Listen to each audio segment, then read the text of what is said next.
What's up, guys? This is Acid Roots. So I've got a Jonathan Davis song, the vocalist from Korn.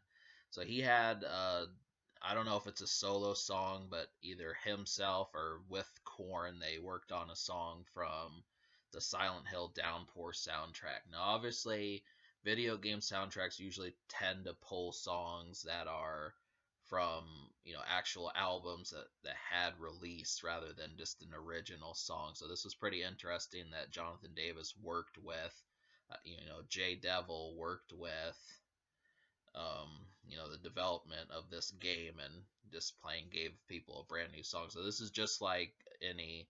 This is similar to a Korn song you've probably heard, but I think really I mean, there's so many times I feel like when I hear Jonathan Davis, it almost always takes me back to Issues. But the more you look at it, it does kind of have a rock feel to it more so than the kind of gloomy atmosphere on that one.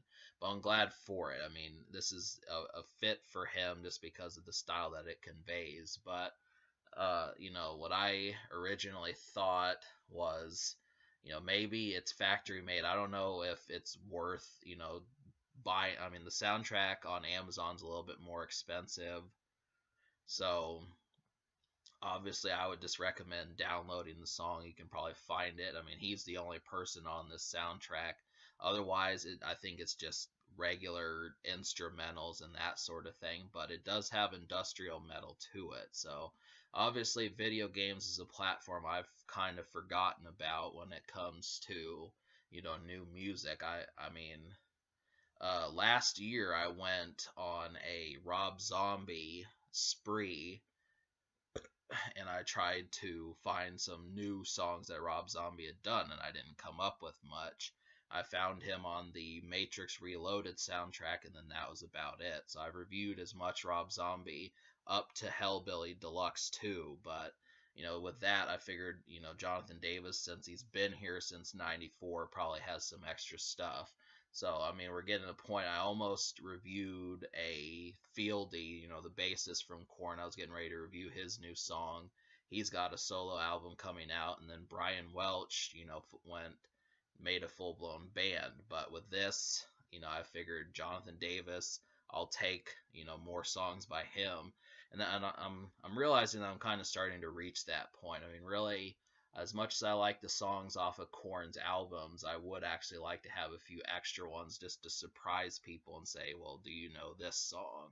So that's kind of the thing, and it's important, not to just the cookie cutter albums be the only thing that you find something. So the song is about, it sounds like the person going through this, they're trying to make it seem like, there's some problems going on, and in the chorus, it suggests that it sucks when no one seems to know what you're talking about or what you've been through when you're having these problems.